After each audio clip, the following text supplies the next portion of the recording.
Halo, selamat datang di ID Saham, di mana dalam channel ini saya share ilmu-ilmu mengenai investasi saham. Jadi video kali ini sifatnya berbeda sama video saya sebelumnya, di mana video ini saya mau bahas mengenai cara Warren Buffett dan Charlie Munger berpikir di tahun 1994 ketika mereka beli saham Coca-Cola.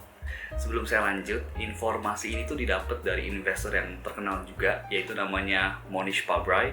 Mungkin kalian juga sudah tahu kalau misalnya kalian menjadi pengikut Warren Buffett. Jadi Mohnish Pabrai itu adalah suatu investor yang terkenal. Net worth-nya dia juga sekitar 100 juta US dollar.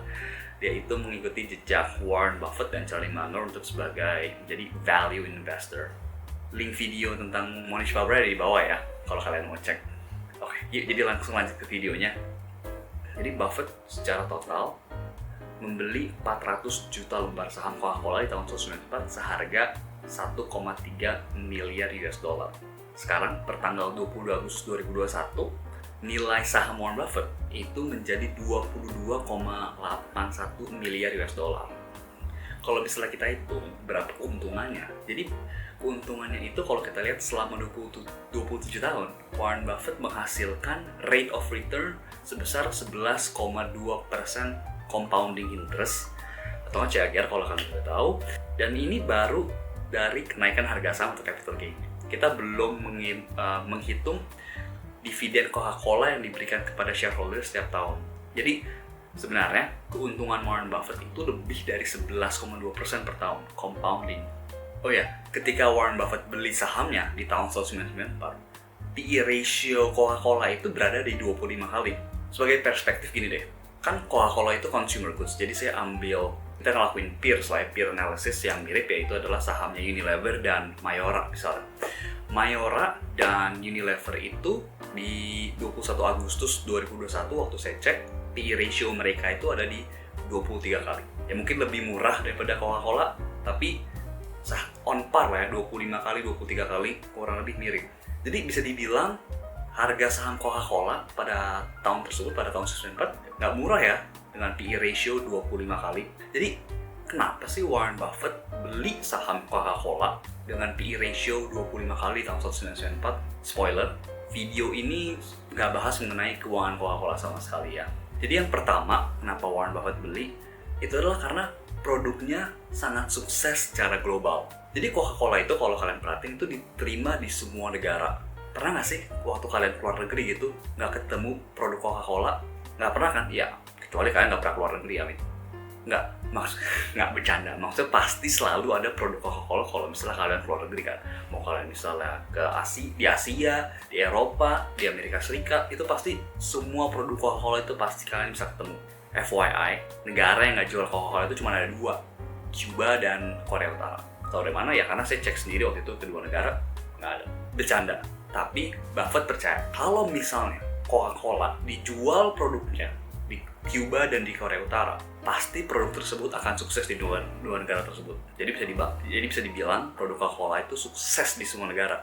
Untuk suatu produk bisa sukses secara global, sebenarnya susah banget. Kayak kita tahu, produk di Indonesia yang bisa laris secara global itu nggak banyak. Salah satunya adalah Indomie. Kan kita tahu kalau misalnya kita keluar negeri, kayak misalnya kita ke Eropa atau misalnya ke Singapura gitu, pasti kan kita bisa ketemu produk Indomie. Jadi untuk produk bisa diterima di negara lain, itu memberikan nilai tambah atau competitive advantage, karena perkembangannya jadi bisa lebih besar. Kalau kita cuma melihat perusahaan secara nasional dibanding perusahaan secara global, potensi perusahaan secara global itu kan jauh lebih besar, karena kayak dia misalnya bisa masuk ke negara lain, jadi kayak pertumbuhan penjualan jauh lebih besar dibanding kalau perusahaan yang hanya bisa menjual produknya secara nasional. Ini adalah sesuatu hal yang Warren Buffett juga suka.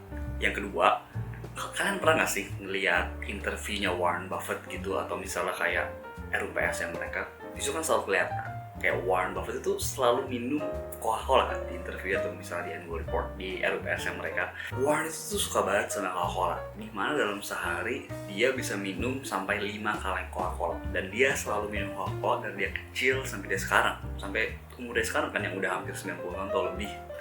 Jadi dengan kebiasaan dia selalu minum Coca-Cola, ini itu membuka mata Warren. Kayak Coca-Cola itu nggak seperti produk F&B lainnya. Saya kasih contoh gini deh, kayak misalnya kita makan kue coklat gitu. Kalau misalnya kita makan kue coklat di kue pertama kan enak rasanya, tapi ketika kita dikasih kue kedua, kenikmatannya jauh berturun kan. Kayak mungkin kita juga udah gak bisa makan kue coklat kedua gitu loh.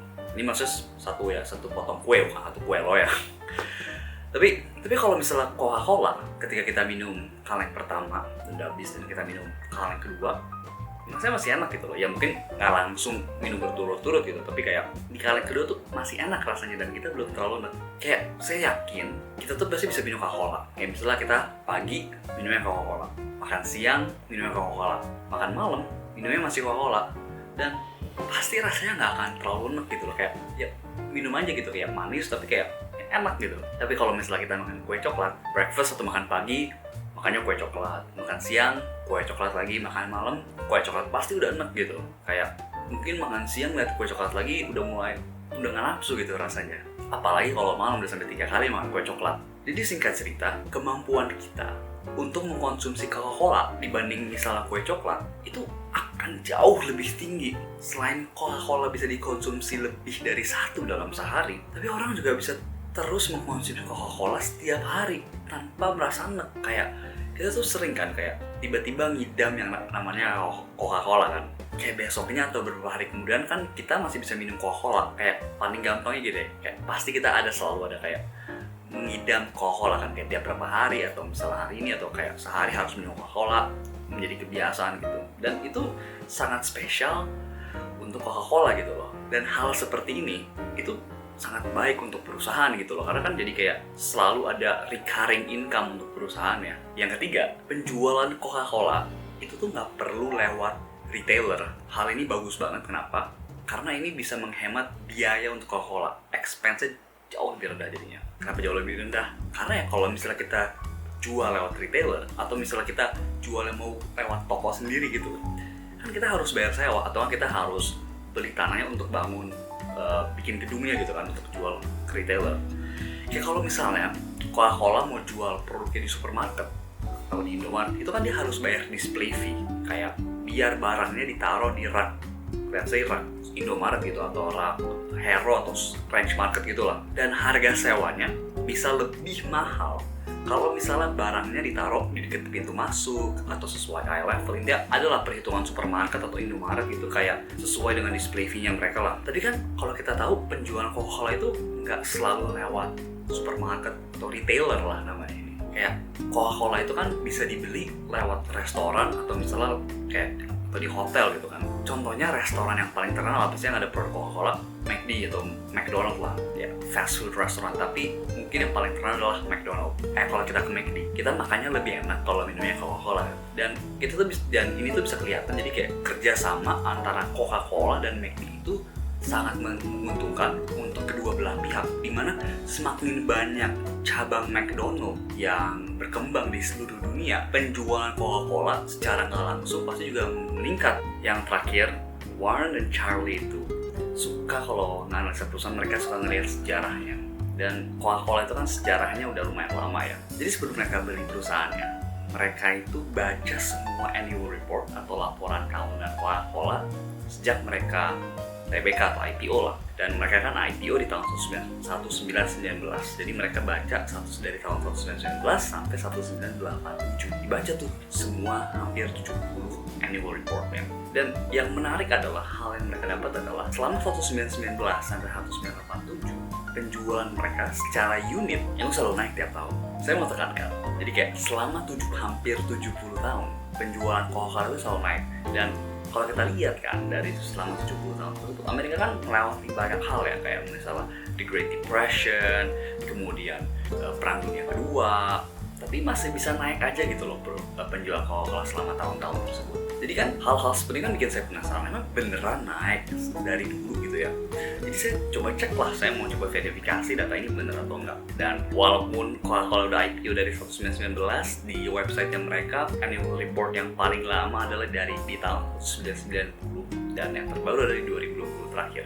Jadi saya cek dong, dan saya udah bikin grafik di atas ini mengenai penjualan mereka secara unit gitu loh, dari tahun 1990 sampai 2020. Dan dari dari 1990 sampai 2020 penjualan mereka itu cuma turun 2 kali di 2016 dan di 2020. Ini saya jelasin ya. Jadi kita bisa lihat kan, kayak dari selama hampir 30 tahun ini penjualan mereka tuh selalu naik. Dan bahkan di 2008 ketika global economic financial crisis, penjualan mereka masih naik gitu loh. Dan untuk 2016 itu turunnya nggak signifikan, lagi kecil banget, cuma turun 0,34%. Dan kalau 2020 bisa dibilang wajar lah mereka turun, itu kan gara-gara pandemi. Jadi kalau misalnya saya baca penurunan tersebut itu karena ya di tahun 2020 itu kan tergolong wajar lah, kayak jelas kenapa itu kayak masuk akal lah itu bisa turun. Karena di tahun tersebut, di tahun 2020 yang adanya pandemi atau COVID-19 ini, kan penjualan Coca-Cola itu lumayan bergantung banyak kan dari restoran. Dan nggak usah restoran, bahkan kayak misalnya stadium. Karena kan kayak kalau orang nonton olahraga gitu kan, banyak yang minum Coca-Cola kan. Dan dengan adanya social distancing ini, atau social restriction, dimana kayak orang udah nggak boleh keluar, atau nggak kayak live events yang sifatnya gede gitu kan udah di cancel. Dan even kapasitas restoran juga berkurang, dan bahkan ada di beberapa tempat nggak boleh makan di restoran. Jadi di tahun 2020 wajar kenapa penjualan Coca-Cola turun, ya karena adanya emang implementasi PSBB atau social distancing inilah. Jadi singkat cerita, kalau kita tarik semua grafik ya, apa yang kita bisa dapatkan dari poin keempat, permintaan Coca-Cola itu selalu naik setiap tahun, dan bisa dibilang kayak bener-bener kuat banget gitu loh permintaan Coca-Cola. Kayak ada kondisi ekonomi, ada perang dunia, ada Great Depression, permintaan tetap terus meningkat gitu loh, terlepas dari yang pandemi COVID-19.